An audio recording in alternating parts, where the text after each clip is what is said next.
Hey guys, day 2 of 13 days of Halloween. I'm starting out on a piece of quote unquote watercolor paper that came out of the Jane Davenport journal with some black soot distress ink.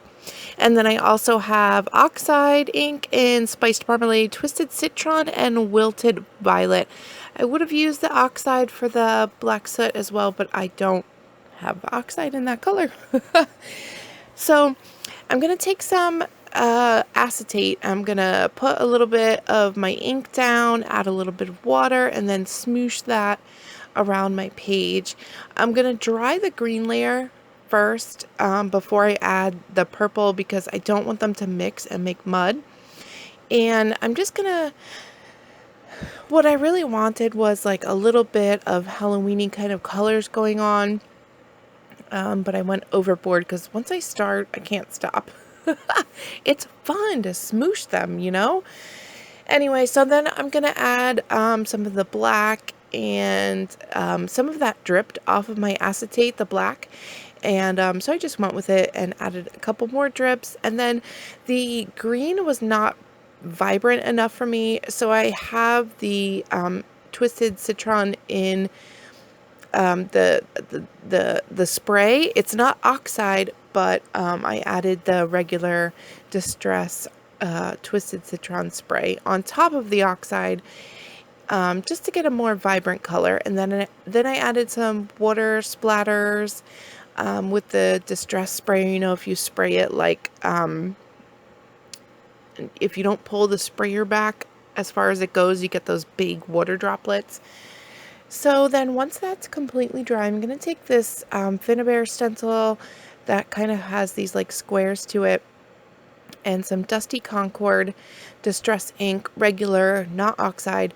And I'm going to add some color with my with my blender tool.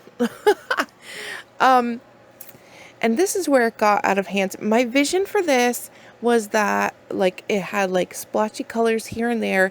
It's inspired by a page that I saw like a snippet of on Dee Catrins. I don't know if it was her Instagram or what. I can't find it now, so I wanted to add the photograph and I can't find it now, but anyway, so that's what it was inspired by, but it got way out of hand. The Dusty Concord was way more bright than I wanted it to be.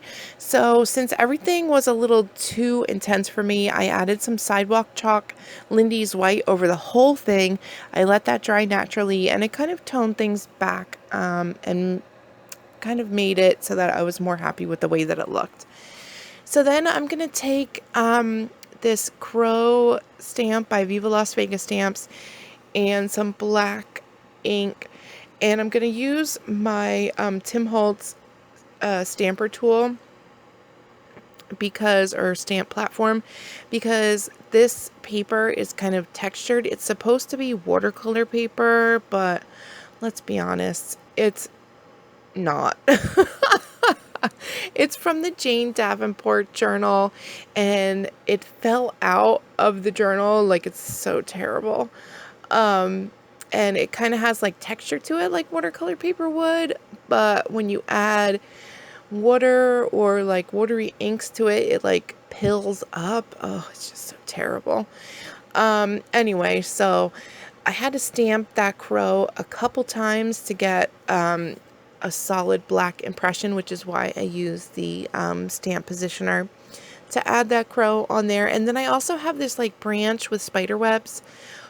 It's also by Viva Las Vegas Stamps, and I'm going to stamp that like once how it's supposed to be, and then I'm going to ink up just the spider web and add it around my page. And then I have another stamp. It has like all kinds of words and like that Ray Dunn kind of font, like goblins, witches, all kinds of like little like Halloween-y words. And I used a gray ink to stamp that around just as like some background kind of stuff going on.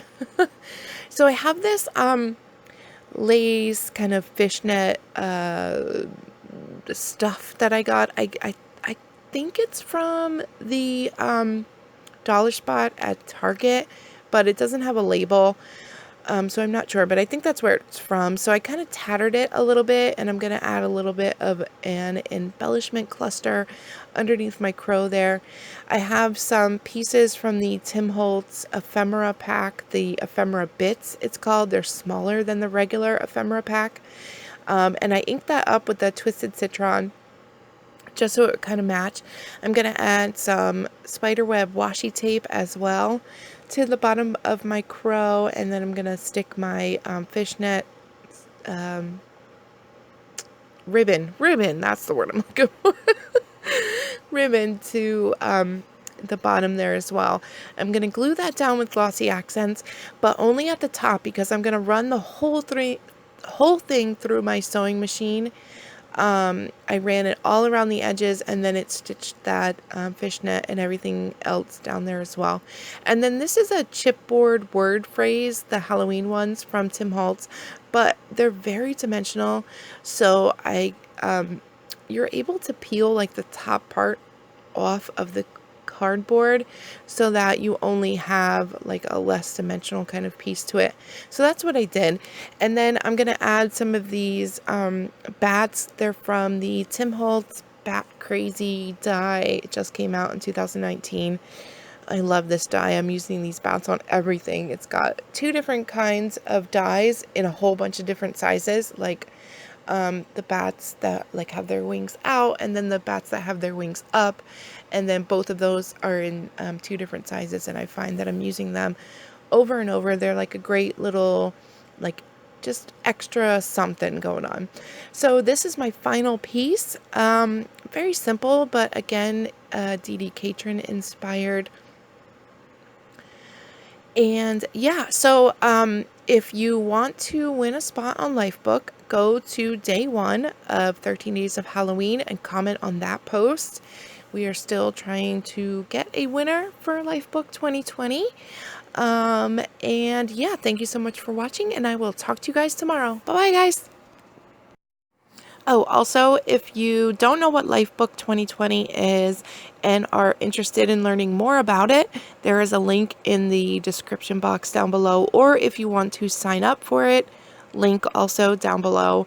And 20% off of the admission price is Love Bomb 2020. I will put that code in the description box as well. Okay, guys, bye-bye.